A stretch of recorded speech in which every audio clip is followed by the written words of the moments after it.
Hi, this is Larry, and today we're going to use an existing PowerPoint presentation to make a new Captivate presentation. Your first step will be to open up Adobe Captivate, the application.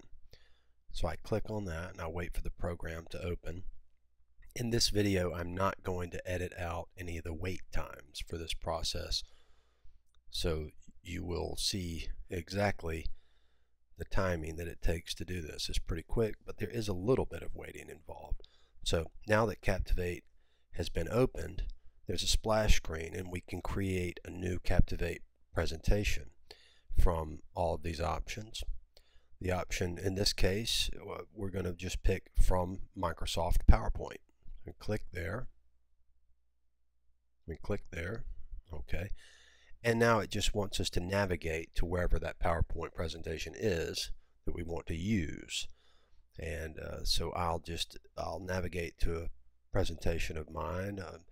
This is a 18-page presentation, so this is pretty, I guess, maybe average. But so we've found what we want to open in PowerPoint, and so we open it, and we'll sit back and wait for Captivate to convert the files. You see it's opening up PowerPoint.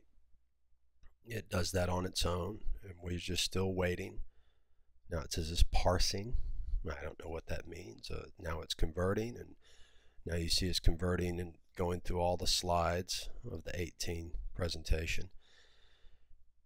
And just wait, and it's just looking at the old PowerPoint and bringing it into Captivate.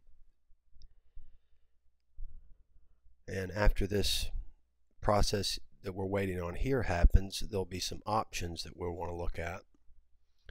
And it's almost done, and now we have some options in this option screen. Here we can rename the file, and this is probably the most important, the preset sizes and the width and height.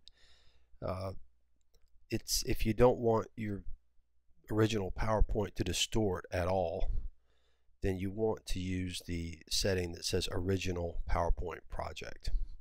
So I'll choose that. And slide preview, these are all the slides that are in the presentation. And the defaults here are to include all the slides, which is exactly what I want to do. But if you didn't want to include a particular slide, you could deselect it and it would not be included. But we're going to include everything. How the slides advance in the PowerPoint project, and the default here is on mouse click. So you click on the slide, it goes forward. That makes a lot of sense in this case. Or you could choose automatically, and that way these slides would just play by at a default 3 seconds per slide, and that can be changed as well.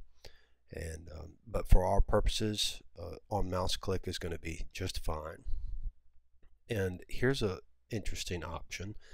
This checkbox is by default clicked, and it says linked, and linked means that if in the future you make some changes to the PowerPoint slide that we're opening up inside of Captivate now, then those changes will be reflected in the Captivate project. When you reopen it, Captivate will look at that PowerPoint slide and say, hey, there's been some changes made, and it will update it into the Captivate project. And so basically all of these settings can be left on default except for the preset sizes. If you open it up in different sizes, it's going to stretch your PowerPoint and slightly distort it. So original PowerPoint size, okay. And now we'll sit back and wait for Captivate to do some more calculations. And we're almost there. It's adding all the slides to the Captivate project. Seems like it's about done. It's thinking.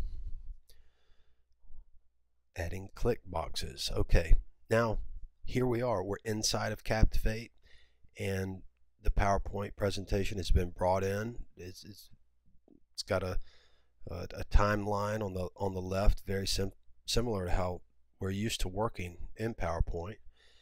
And from here we can make some edits and tweaks, upload it to YouTube, add narration, adjust slide timing, all that kind of stuff. So here's an example. We'll just play that. We'll preview that project, and so Captivate will again do some calculations. And now we see that this is a PowerPoint that's been created by Captivate, and now we just click and can proceed through the slideshow. We can also use the navigation buttons to do the same thing. And we'll close out preview in Captivate.